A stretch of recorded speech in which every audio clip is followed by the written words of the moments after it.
I used to think people exaggerated when they called hospitals haunted. Everyone has a story, right? A friend of a friend who saw something at 3 a.m, a shadow at the end of a corridor, a call bell that went off in an empty room. I thought it was just part of the job, part of the folklore. After one particular night shift at an old Victorian NHS hospital in Yorkshire, I stopped thinking it was a joke. I was a newly qualified nurse then, still getting used to the way nights bend time. Only a few months into my job on a mixed medical ward in one of the oldest parts of the hospital. The building dated back to the late 1800s. They'd refitted the inside a dozen times, but you could always feel what it used to be. The corridors didn't run quite straight. Some of the door frames were a fraction too narrow, as if they'd been built for smaller people in a smaller age. The trust had done their best to modernise it. Fresh paint, plastic signage, hand gel dispensers everywhere. But no amount of gloss could hide the warped floorboards, the too high ceilings, or the way every sound echoed strangely down the corridors, as if the building had its own lungs. The night I'm talking about started like any other. Late autumn.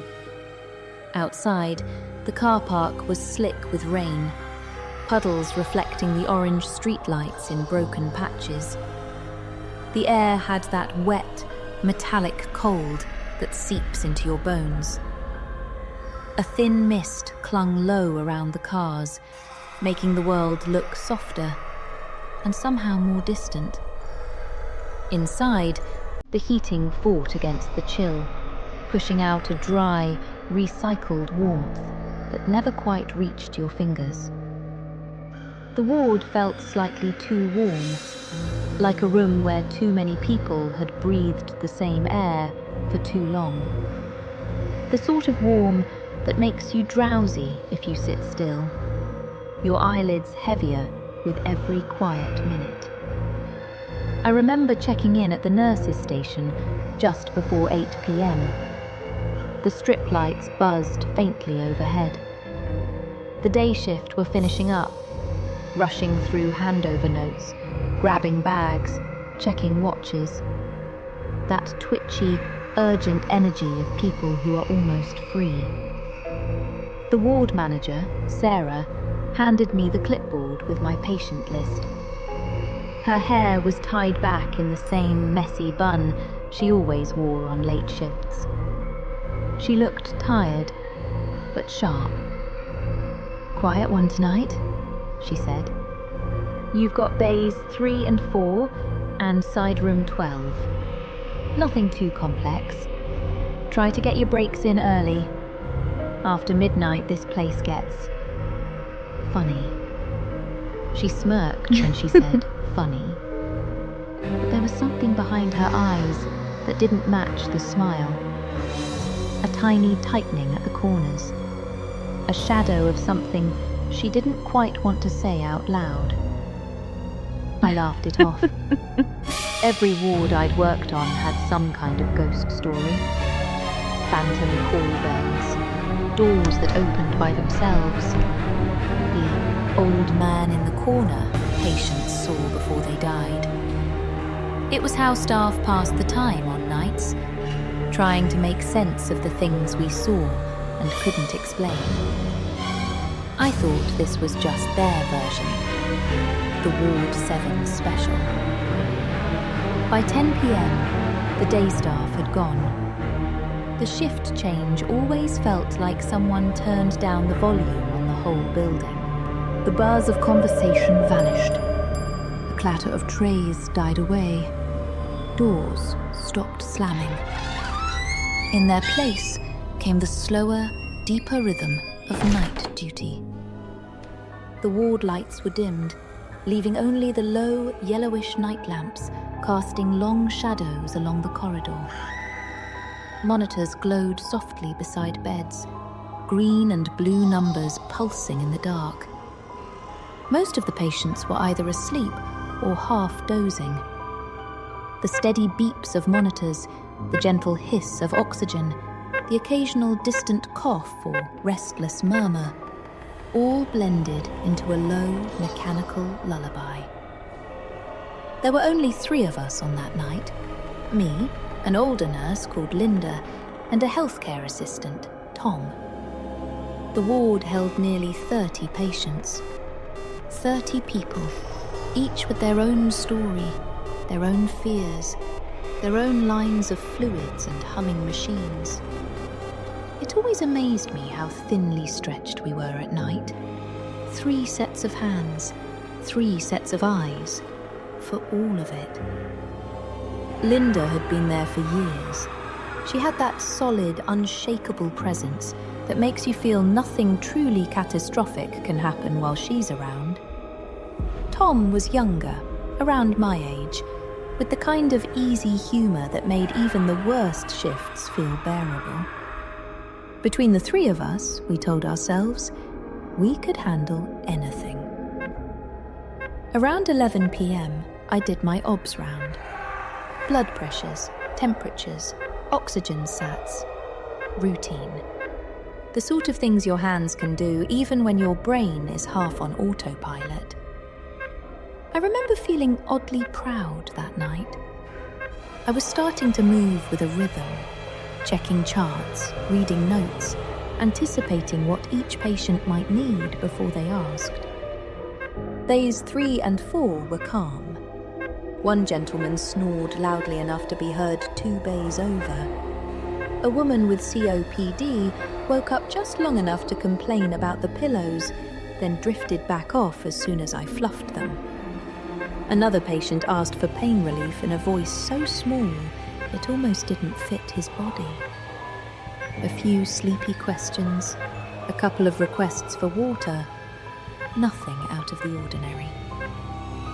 Side room 12 was my last stop.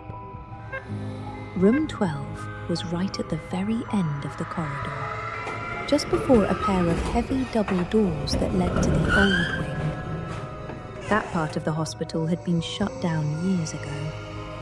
On paper, it was for structural issues and lack of funding. Cracks, asbestos, not enough money to fix it. But if you asked the night staff, you'd get a different answer. They'd tell you nobody wanted to work there. Not after what had happened. Not after all the stories. The closer you got to those double doors, the more the temperature seemed to dip. Just a fraction. Just enough for you to notice.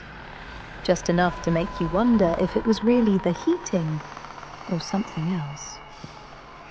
The door to room 12 was slightly ajar when I got there. A thin slice of darkness breaking the line of the corridor. I nudged it open with my foot, wheeled the OBS machine in, and forced a smile onto my face. "Evening, Mr. Harris. Just doing your checks?" He was an elderly man with heart failure.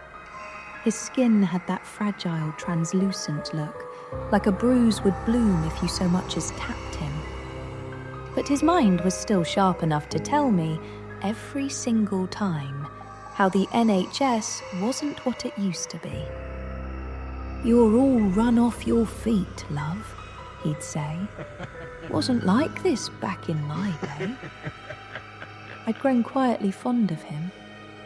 He grumbled good-naturedly as I wrapped the blood pressure cuff around his arm. As the machine started to whir, that was the first time I heard it. A faint, electronic ping. Not the sharp, digital tone of the modern machines on our ward. A softer, chime-like sound.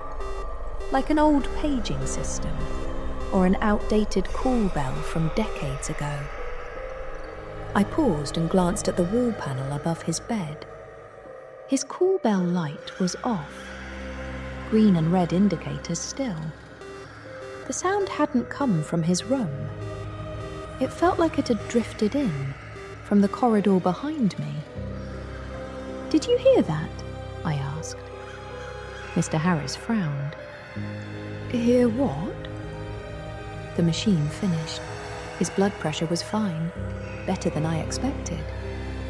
I made a note, turned to leave, and that soft ping sounded again. This time very clearly, from the corridor just outside the door. Old wiring, I thought. Maybe an old alarm system in the closed wing. Something no one had disconnected properly. I stepped back into the corridor and listened. The night lamps made everything seem longer than it was. The corridor stretched out, empty and pale. The vinyl floor reflecting thin bands of yellow light. The only constant sound was the low hum of the ventilation, and the mechanical's sigh coming from somewhere above the ceiling tiles. At the far end, the double doors to the old wing stood silent and still. No light leaked from underneath. The narrow viewing window was just a square of black. I was about to turn away when it came again. From somewhere beyond those doors, low and echoing. The same delicate chime. A sound too gentle to belong in a place that stored so much pain. I felt the hairs rise on my forearms, a warm prickling that didn't match the cooler air. I told myself it was just equipment left on in the unused section, some forgotten panel, some old system humming away behind a locked door. Hospitals are full of things like that, bits of the past left wired in. I wheeled the OBS machine back to the nurses' station. Linda was writing in notes, her pen moving steadily. Tom was refilling the trolley, dropping sachets into the drawer with soft, repetitive clicks. "Do we still have anything running in the old wing?" I asked. Linda looked up too fast. "Why?" "I keep hearing some kind of old pager or call bell. Sounds like it's coming from down that way." She stared at me for a second too long. "Nah," she said finally, her tone a bit too brisk. "Power's supposed to be off there. Probably just the vents or a monitor playing up. Ignore it." Tom smirked. "First time you've heard it, then?" I blinked. "You've heard it too?" He shrugged. "Everyone hears it, eventually." I waited for the punchline, but none came. The air around the nurses' station felt heavier now, like the room had filled with something I couldn't see. The low light cast deep shadows under Linda's eyes, making her look suddenly older. "Just crack on with your meds," she said. "If it gets louder, we'll call estates." So I did. I tried to push the sound to the back of my mind. I focused on the next set of meds, on charts and syringes and little plastic pots. I told myself there were real things to worry about, things with heart rates and blood results and care plans. I did the midnight drug round, checked fluids, adjusted oxygen, answered a couple of normal call bells. Time moved strangely, as it always does on nights. It felt like hours had passed, but when I looked up at the clock, it was only 12:17 a.m. That was when things started getting weirder. I had just stepped out of Bay 3 when I heard something that made my stomach drop. The unmistakable sound of a door handle turning, slowly, deliberately. I turned, my heart suddenly hammering in my chest. Every side room door on the corridor was closed, except one. Room 10. Its handle was gently moving down, the metal catching the dull light. I watched it turn, smoothly and steadily, with the kind of pressure only a hand can make. Then, with a quiet, ordinary little click, the door opened about an inch and stopped. just enough to show a sliver of darkness inside. Room 10 was empty. It had been empty all week, waiting for a deep clean. No patient, no equipment, no reason for anyone to go in. "Tom?" I called softly, half expecting him to pop his head out, laughing. No answer. "Linda?" Silence. The corridor felt wrong. The air was completely still, like the hospital was holding its breath. Even the distant sounds from other wards seemed to have dimmed. My own footsteps sounded too loud as I forced myself to walk towards room 10. "Hello?" I called, my voice dropping to a whisper without me meaning it to. I pushed the door fully open. The room was dark, except for the spill of yellow corridor light creeping over the floor. The bed stood made but bare. No sheets, no pillows, just a white mattress that looked colder than it had any right to be. No equipment, no personal items, nothing disturbed. Just that faint, chemical-laced smell of disinfectant, trying and failing to hide something older. I stepped in, just enough to sweep my pen torch around the ensuite, the corners, under the bed. Empty. The silence in that room felt heavy, like it was pressing on the inside of my eardrums. Then, from behind me, further down the corridor, towards room 12 and the old wing, that same old-fashioned ping. I froze. It was closer this time. Not muffled, not distant. Very faint, but crystal clear. I backed out of room 10, my eyes fixed on the far end of the corridor. Now I was standing halfway between room 10 and room 12 at the very end. The sound seemed to come from everywhere and nowhere at once, curling along the walls. "Linda?" I called. "Are you guys hearing this?" No reply. The nurse's station was out of sight around the corner. I swallowed hard, told myself I was being ridiculous. I shut room 10's door properly, pushing it until I felt the latch catch. I wrapped my hand around the handle and tested it. Firm. Closed. I was just reaching for the handle of room 11 when it hit me. A sudden wave of cold. Not a gentle draft. Not that cool line of air you get under old windows. This was instant. Sharp. Like someone had opened a walk-in freezer right in front of me. The temperature dropped so fast, my breath misted in front of my face. Small puffs of white in the dim yellow light. Every instinct in my body screamed at me to get away. I heard myself whisper, "Nope," under my breath, and I turned, hurrying back towards the nurse's station, faster than I'd like to admit. Back to station, uneasy. Linda looked up as I rounded the corner.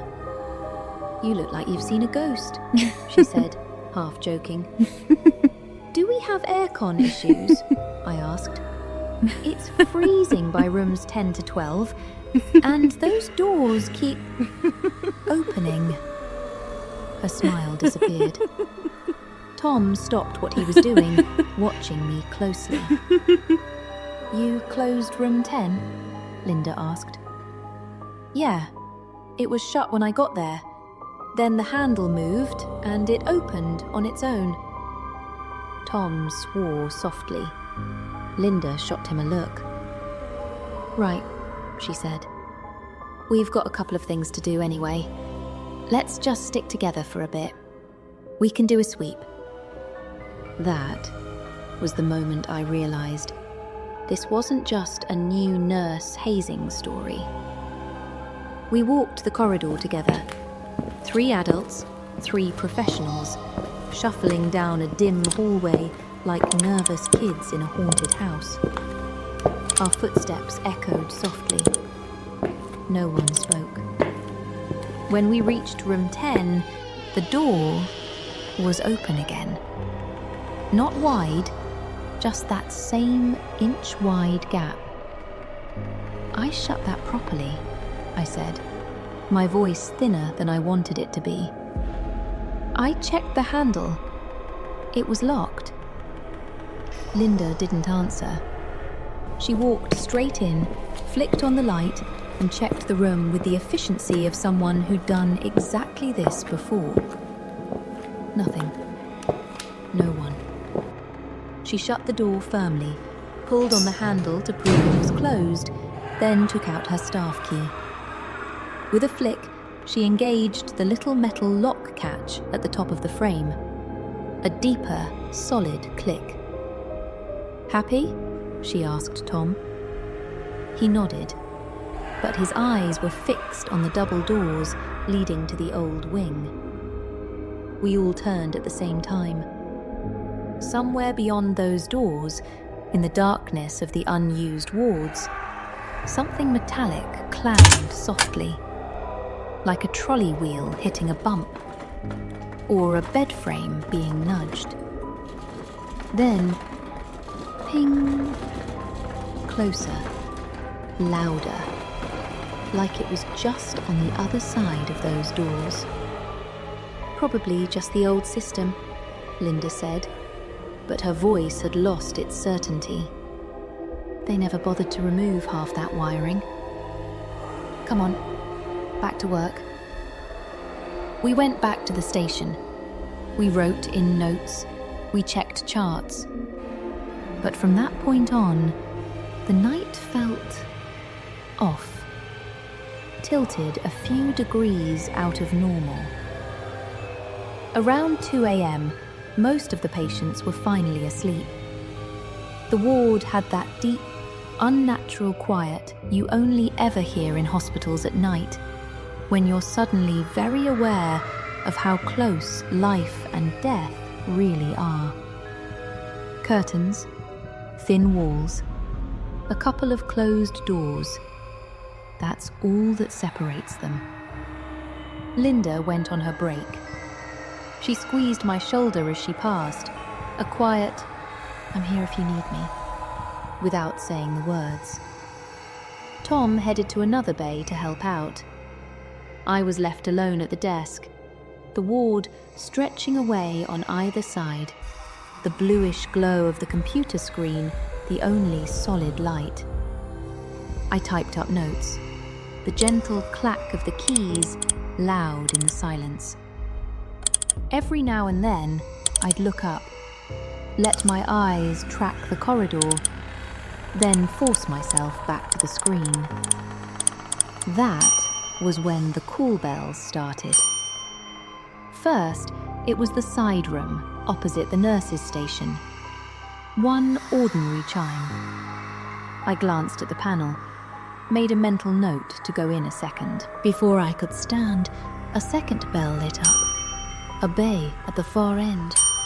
Then another. Another. Within seconds, the panel was alive. Lights blinking in uneven rhythm, alarms chiming over each other. 4, 5, 6 bells at once. The ward, which had felt so still, suddenly thrummed with sound. I jumped to my feet, heart pounding. You get used to call bells, you really do. But not like this. Not a whole run of them, exploding all at once in the middle of dead quiet. I grabbed my clipboard and went to the nearest one. Room 5. The door was half closed. Inside, the patient was fast asleep, breathing slowly and steadily. His call bell was on the floor, untouched, just out of reach. "Okay," I whispered. I checked his obs, all normal. I placed the bell back in his hand, reset the call, and backed out. The next room, same thing. Patient asleep, no sign they'd pressed it. The third, the fourth. By the time I reached the 5th room, my hands were actually shaking. Every call I cleared would light up again behind me a minute later, red and insistent, as if someone invisible was pressing the button over and over and over. I stepped back into the corridor, breathing too fast now. "Linda?" I called, even though I knew she couldn't hear me from the staff room. Tom appeared from Bay 1, his expression tight. "Is it doing it for you too?" he asked. "All of them," I said. "They won't stop. The patients are asleep." He looked past me, down the corridor towards room 12. "Check the panel," he said quietly. "See which rooms are ringing now." We walked back to the nurses' station together. The call bell panel was still lit, but now only one number flashed. Over and over and over. Room 12. My stomach dropped. "That's Harris," I said. "I was just in there earlier. He was fine." I didn't wait. I hit reset, grabbed my penlight, and almost ran down the corridor. Tom followed so close I could hear his breath. The corridor felt longer than it ever had. Each step echoed too loudly. The air grew colder with every meter we crossed. By the time we neared room 12, I could feel that familiar, unnatural chill settling over my skin. The night lamp above his door flickered twice, then held. The door was closed. No light spilled from under it. I pushed it open slowly. "Mr. Harris?" The room was dark, just a slice of corridor light across the floor. The shape on the bed didn't move. I reached for the switch and flicked it on. Harsh light poured over the room. He was lying exactly as I'd left him. But this time, I could see it immediately. The slackness, the stillness, that awful, unmistakable stillness. His chest did not rise, did not fall. I rushed to his side, fingers to his neck. Nothing. I shouted for Tom to hit the emergency buzzer. He did, and the sudden shriek of the alarm cut through the night like a knife. I started compressions, 30 down, 2 breaths, 30 more. Within moments, the crash team flooded the room. Voices, orders, the whine of a charging defib, the thump of people moving fast in a tiny space. But under all of it, thin as a thread and just as sharp, ping. Soft, old-fashioned, right behind my left ear. It was so close I almost turned my head. No one else reacted. No one flinched. No one asked, "What was that?" We worked on him longer than I think any of us believed would help. Eventually, the consultant checked the clock, looked down at him, and called time. A little after 2:30 a.m.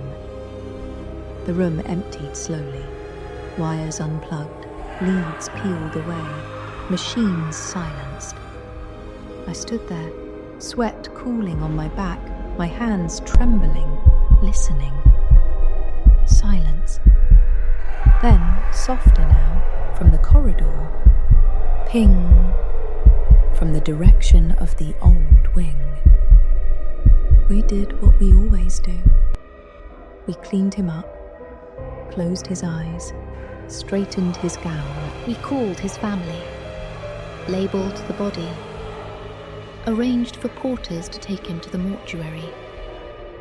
Because no matter how shaken you are, no matter what you think you heard, the ward doesn't stop. By 3:30 a.m, things had quietened again. Room 12 was empty, the bed stripped, the mattress wiped, curtains half drawn. Linda came back from her break, took one look at me and said, "You had a death, didn't you?" I nodded. Harris. It was sudden. She put a hand on my shoulder, You okay to carry on? I almost said yes, the reflex answer. But before the word could leave my mouth, the call bell panel lit up again. Room 12. We all turned to look. Did they bring someone new in there already? I asked. My voice sounded very small. No, Linda said quietly. It's been on hold for the rest of the night. The light kept flashing. Tom swallowed. Maybe the porters knocked it when they moved the bed? The bed's still there, I said. They haven't taken him yet. We stood there too long, just staring at that red light. Finally, Linda straightened. Right, she said. We go and see, all together. We walked down the corridor again, shoulder to shoulder. The air around room 12 was so cold it felt thick. The door was half open, call bell light glowing angry red. I pushed the door. The room was empty. The bed was stripped, mattress bare, curtains still. No one inside. No body. Nothing. On the floor, next to the bed, lay the call bell handset. The cable was neatly coiled on the bare mattress. The plastic button facing straight upwards, like someone had placed it carefully in the centre of the bed, then picked it up and let it drop. As we watched, the wall panel inside the room flashed again. The same pattern as if the button had just been pressed. But the handset didn't move. Linda walked in, bent down, picked up the call bell with steady hands and slotted it back into its holder.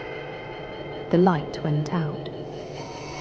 Sometimes, she said softly, not looking at us, they don't realise they've gone yet. I didn't sleep that day. When the shift finally ended, I walked out into a dull grey morning, everything looking flat and unreal. I went home, took a shower that was far too hot for far too long, then sat on my sofa trying to convince myself that stress and exhaustion could explain all of it. The old pager sound, the doors, the cold, the call bells. Room 10, room 12. I almost managed it. Until I saw the CCTV. A couple of days later, I was in the ward office when Raj, one of the junior doctors, walked in with a porter. They were talking quietly, but I heard my name. What about her? She was on that night, the porter said. Might as well ask. They waved me over.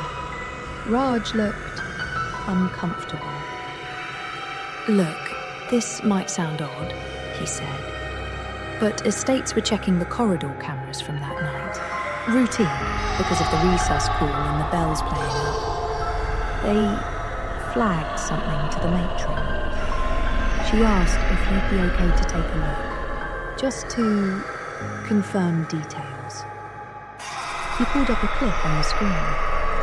The timestamp matched the time just before Mr. Harris arrested. The footage showed the corridor outside rooms 10 to 12. Grainy, grey. That washed-out hospital night vision you only ever see on security feeds. There I was, walking down towards room 12 with my clipboard. You could see the tension in my shoulders, even from behind.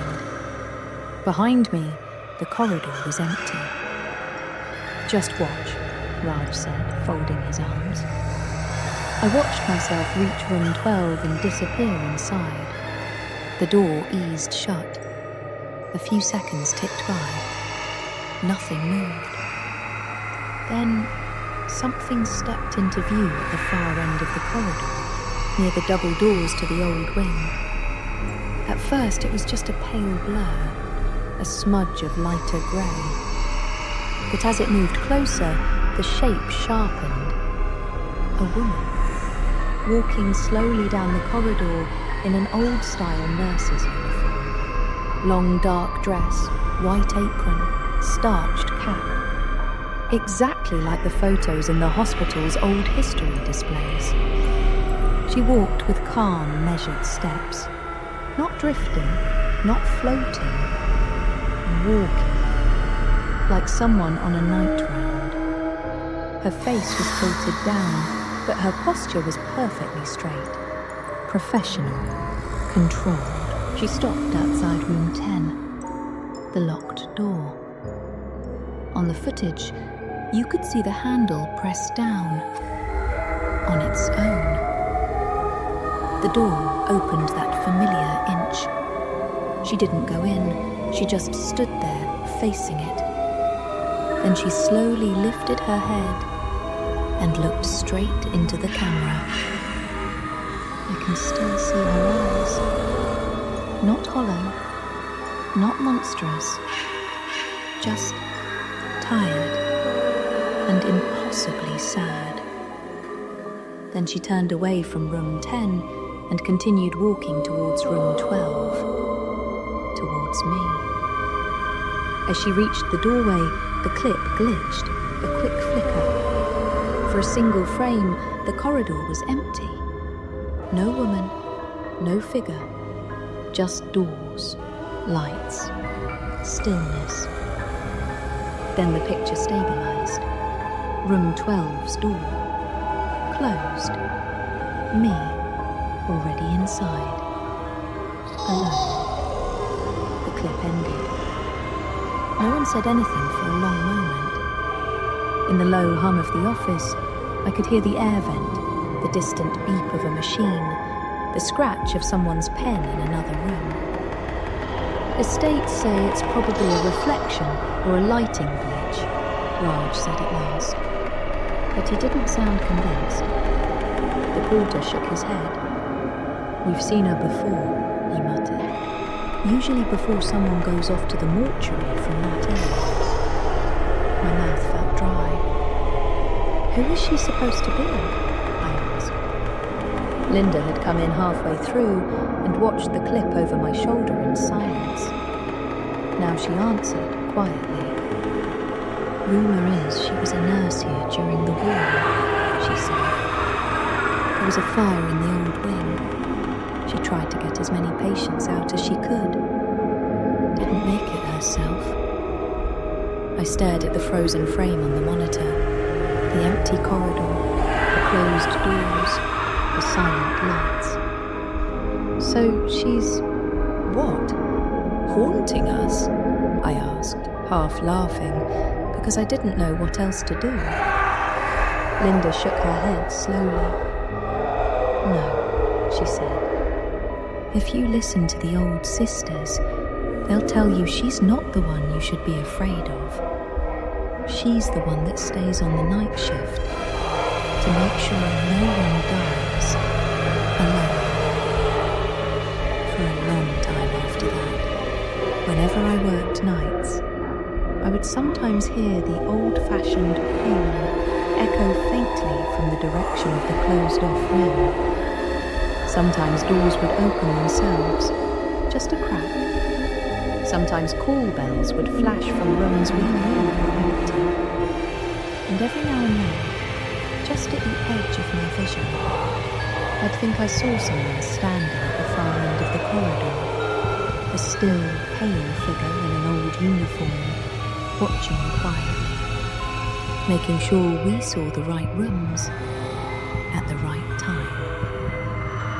I'm not saying I know what I believe, but I do know this. On the night Mr. Harris died, that call bell refused to stop until someone went to him. If she is still here, still doing rounds long after her own shift should have ended, I hope when my time comes, I'm on her wall.